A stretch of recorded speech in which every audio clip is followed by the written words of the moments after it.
Assalamualaikum warahmatullahi wabarakatuh. Sahabat TBM Kinanti, Bapak Ibu guru hebat dari seluruh Indonesia, ketemu lagi dengan saya Ibu Emi Sudarwati dari TBM Kinanti Borno, Bojonegoro, Jawa Timur.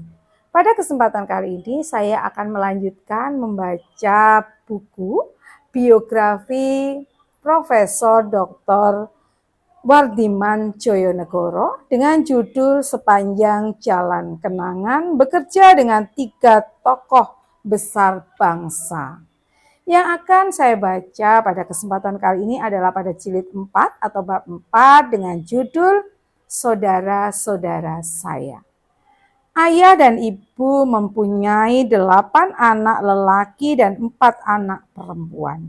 Riwayat perjalanan keluarga guru yang berpindah-pindah terlihat jelas pada tempat kelahiran saudara-saudara saya.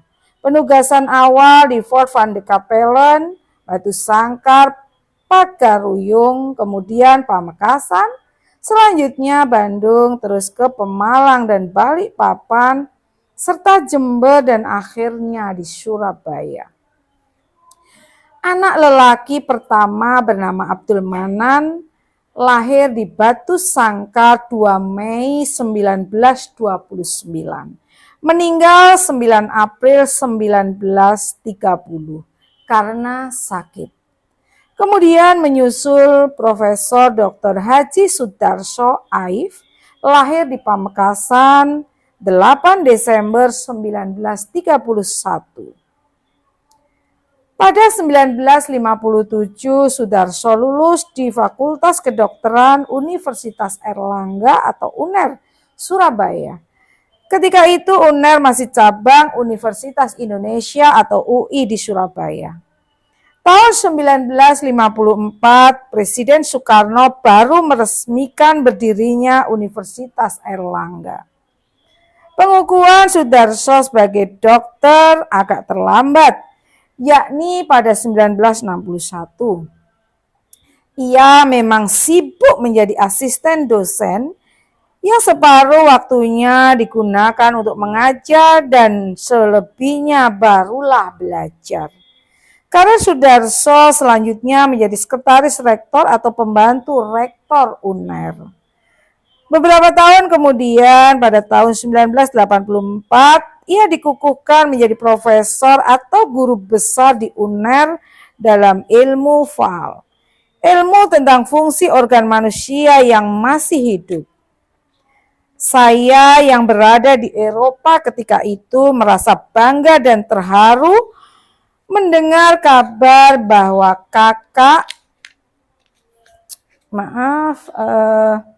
kakak sulung saya menerima gelar profesor.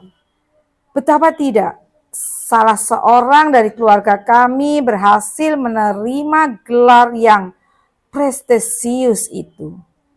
Jabatan rektor Universitas Airlangga diembannya selama 2 periode, yaitu tahun 1984 sampai 1989 dan 1989 sampai 1993.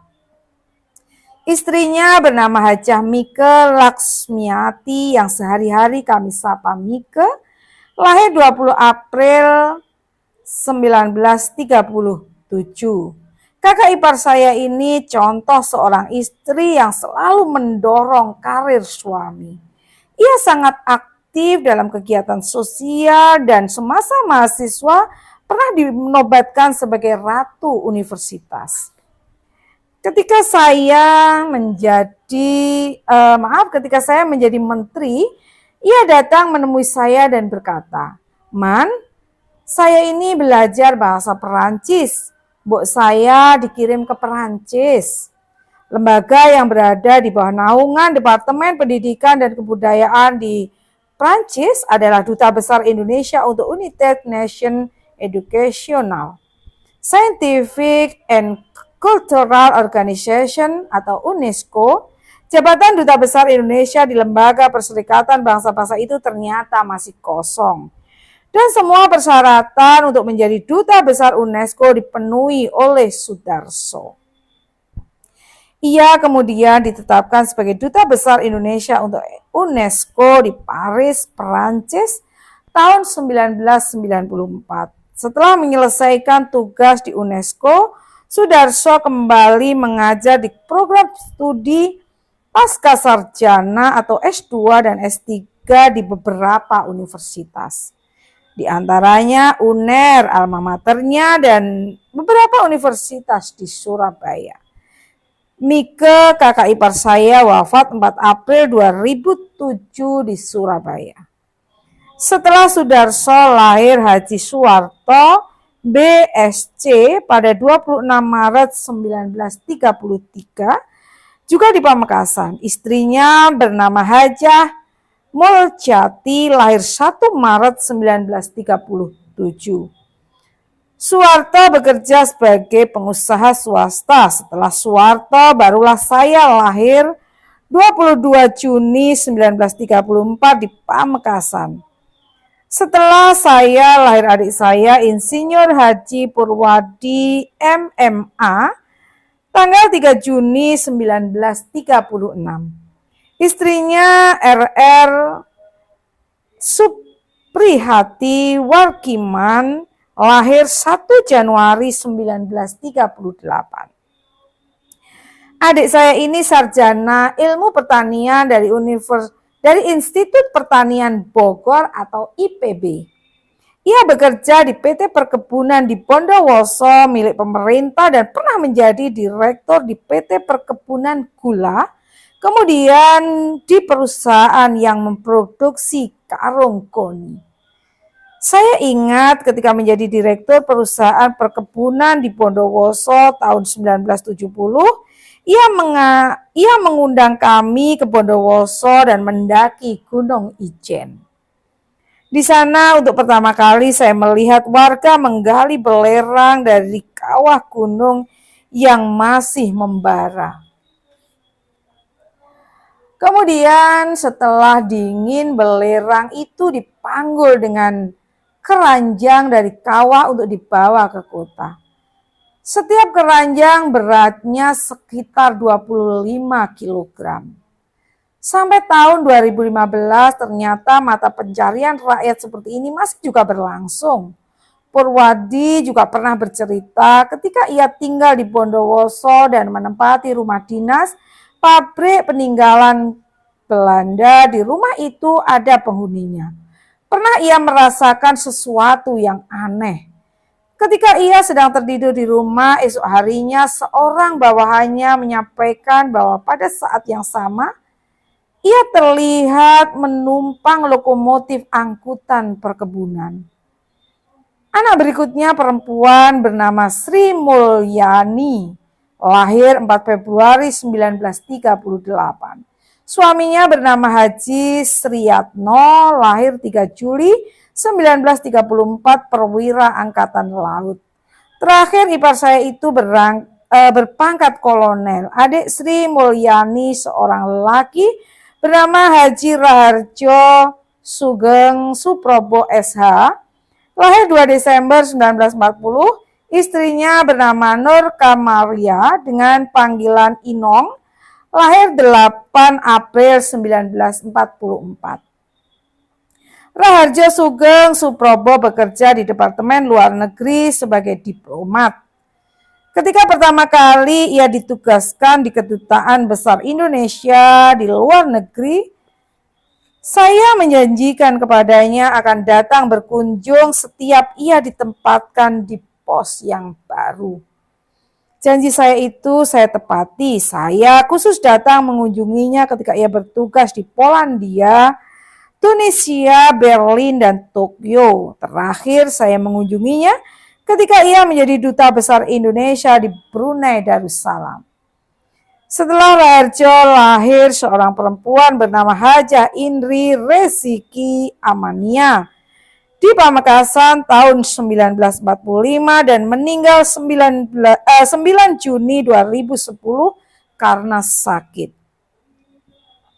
Suaminya bernama Insinyur Mujiharjo, lahir 5 Januari 1932 dan wafat mendahului istrinya pada 9 Juli 1986. Sejak ayah wafat tahun 1999, Indri yang menemani ibu sehari-hari. Suatu hari ibu mengatakan kepada saya, "Mbok Indri diberikan uang saku." Saya jawab, "Tidak akan ada pemberian uang saku bagi mereka yang tidak bekerja. Jika bekerja sedikit saja, ia akan kami berikan uang saku secara teratur." Barulah setelah Indri meninggal, timbullah penyesalan dalam diri saya. Kenapa waktu itu saya selalu berpendirian keras dan tidak melunak sedikit pun sebagaimana saudara-saudara yang lain. Saya hanya ingin menunjukkan bahwa seseorang akan berhak mendapatkan imbalan jasa jika bekerja. Padahal sebetulnya Indri sehari-hari juga bekerja, dialah yang merawat ibu. Sementara anak-anaknya yang lain sibuk dengan pekerjaan dan rumah tangga masing-masing. Ini merupakan penyesalan saya yang dalam. Kemudian lahir adik saya, Wahyu Adi, pada 3 Agustus 1947. Istrinya bernama Silvana Hanggari, lahir 21 Oktober 1954. Wahyu Adi bekerja sebagai wira swasta. Adik Wahyu Adi seorang perempuan bernama Hajah Hartiningsih SH. Lahir 13 September 1949 dan meninggal 11 April 1995 karena menderita sakit. Suaminya bernama Insinyur Ibnu Jasid Sutopo, lahir 3 Desember 1946. Hartiningsih mendapat gelar sarjana hukum dan pernah bekerja di perusahaan swasta. Sementara suaminya pegawai Depdikbud, sekarang Kementerian Pendidikan Nasional. Menyusul adik saya Bagianto SHCN, lahir 16 April 1952 di Yogyakarta. Istrinya bernama Alexandra Wijayanti Kusumawati, lahir 8 Desember 1957. Bagianto pernah menjabat kepala biro di PT Perkebunan. Ada episode yang menarik sebelum kelahiran adik saya ini yang tidak lahir di Surabaya. Pada awal 1952, ibu sedang hamil, tiba-tiba kucing yang sering berkeliaran di rumah menggigit ibu. Mendengar kabar itu, ayah panik. Ia takut kucingnya menderita penyakit rabies atau anjing gila.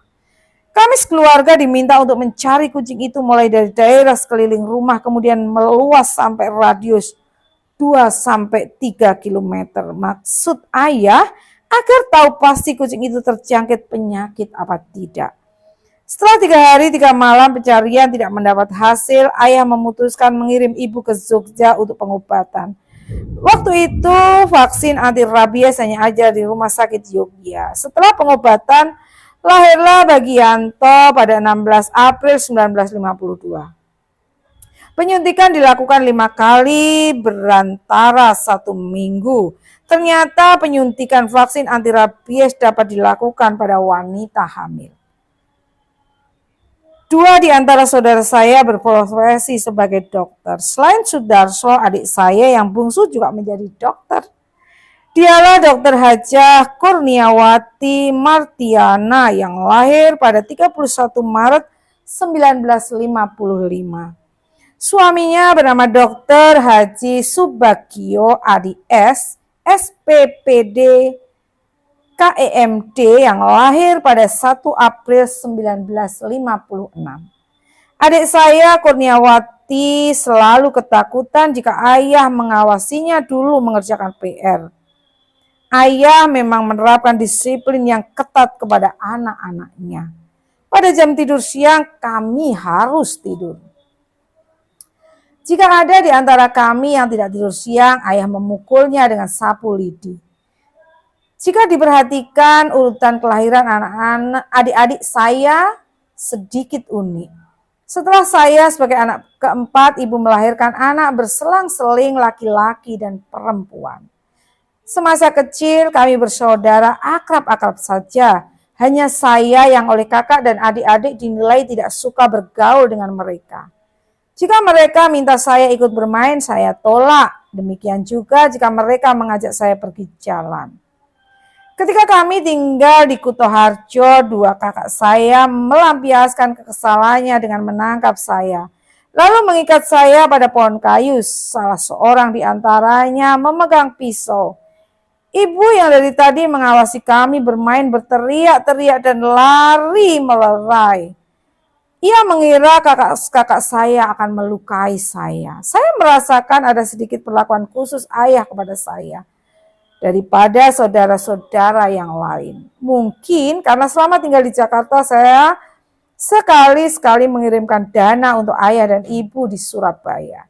Juga biaya untuk memperbaiki rumah yang bangunannya sudah mulai lapuk di sana sini. Saya pribadi hanya ingin menunjukkan perhatian dan kasih sayang seorang anak kepada orang tuanya. Betapa miris jika mengenang masa-masa kecil bagi kedua orang tua kami di masa lalu demi memenuhi biaya hidup keluarga dengan penghasilan ayah sebagai guru yang tidak mencukupi untuk pengeluaran sehari-hari. Ibu terpaksa meminjam uang pada seorang minggring dengan rente atau bunga yang tinggi. Setelah membayar kembali pinjaman tersebut, maka ia harus meminjam lagi untuk biaya hidup bulan berikutnya. Sungguh keluarga guru yang mengelola biaya hidup sehari-hari dengan gali lubang, tutup lubang. Dari kecil saya dikenal suka baca buku. Saya menyesal dan merasa bersalah di tengah kesulitan ekonomi keluarga sewaktu di Jember. Justru saya memesan buku melalui pos. Dengan membeli buku dalam keadaan ekonomi keluarga seperti itu, saya telah mengurangi lagi belanja harian ibu. Tahun 1943 sampai 1946 di Pamekasan pada zaman pendudukan Jepang, kakak-kakak saya bercerita kesulitan ekonomi keluarga memprihatinkan. Pernah kami makan lauk 1 telur dibagi 8. Setiap anak mendapat seiris kecil telur yang diletakkan ibu di meja makan. Setiap waktunya makan, kami harus ada di rumah karena kami harus makan bersama setelah ayah pulang dari kantor. Suatu hari ketika sudah di meja makan, kami semua senang ketika ibu keluar dari dapur membawa sebakul nasi dan remah-remahnya kelihatan kekuning-kuningan. Kakak saya, Sudarso, tidak bisa menahan diri dan berkata, "Hore, kita akan makan nasi yang sudah dicampur telur." Ternyata harapan itu salah. Yang ibu bawa adalah nasi jagung, nasi yang sudah dicampur jagung. Kami pada mulanya tidak mau makan nasi jagung, tetapi setelah ayah marah-marah menyuruh makan, barulah kami mau makan. Walaupun nasi bercampur jagung itu terasa seret ketika ditelan. Karena setiap hari menyantap nasi jagung, akhirnya kami terbiasa juga. Waktu itu beras memang mahal harganya. Selain sulit didapatkan di pasar. Masih cerita mengenai meja makan, suatu hari ibu menghidangkan nasi jagung untuk kami semua. Tetapi kali ini lauknya tempe, mungkin karena ibu masih menggendong adik yang bungsu. Tempe yang digorengnya kelamaan dan gosong. Kami tidak mau makan. Melihat tingkah laku kami, ayah mengambil tempe itu dan memakannya sambil menahan marah. Baru separuh dimakannya, dia berkata kepada kami, "Lihat tempe ini, enak-enak. Enak, makan," dengan nada memerintah. Kami semua menurut dan menyantap tempe gosong itu. Ibu hanya diam saja. Setelah kejadian itu, kakak saya Sudarso bertanya kepada ayah, "Kenapa memaksa kami makan tempe yang gosong itu?" Ayah menjawab, kali ini dengan suara datar, "Begini, kalian harus memahami dan menjaga perasaan ibumu. Ia sudah susah payah memasaknya sambil menggendong adikmu. Kenapa kalian tidak mau memakannya? Ini ajaran kearifan dari seorang ayah." Saya dan saudara-saudara saya tidak memahaminya. Saya tidak menduga sebelum meninggal ayah sempat memberikan wasiat bahwa apabila ia meninggal dan harta yang ditinggalkannya akan dijual dan dibagi, saya mendapat 2 hak suara dan saudara-saudara lain hanya 1 suara. Pada akhirnya memang harta peninggalan ayah dan ibu dijual, termasuk rumah Surabaya. Kami berpendapat lebih baik rumah itu dijual sekarang daripada setelah kami semua tiada. Kelak dapat menimbulkan kekisruhan di antara kami, anak dan cucu kami. Kini Mei 2016, saya bersaudara tinggal 9 orang. Kami hidup terpisah dan tinggal berjauhan, kecuali saya dan seorang adik yang masih tinggal di Jakarta. Saudara-saudara saya yang lain tinggal di Surabaya. Jika saya bertemu atau berbicara melalui telepon dengan kakak dan adik yang masih lulusan pendidikan masa kolonial Belanda, kami tidak lagi bercakap-cakap dalam bahasa Belanda seperti saat SMA. Sekarang justru kembali kami berbahasa daerah Madura. Saya dan saudara-saudara setiap tahun masih tetap memelihara silaturahim. Setelah Hari Raya Idul Fitri, kami semua bertemu dan bersalaman, saling memaafkan di antara kakak dan adik secara bergantian. Demikian tadi sebagian dari biografi Profesor Dr. Wardiman Joyonegoro dengan judul Saudara-saudara saya pada jilid 4 atau bab 4 dari buku Sepanjang Jalan Kenangan, bekerja dengan 3 tokoh besar bangsa. Semoga menjadi inspirasi untuk kita semua, terutama buat saya. Terima kasih atas segala perhatiannya dan mohon maaf jika ada kekilafan. Terima kasih. Wassalamualaikum warahmatullahi wabarakatuh. TBM Kinanti maju bersama literasi Indonesia.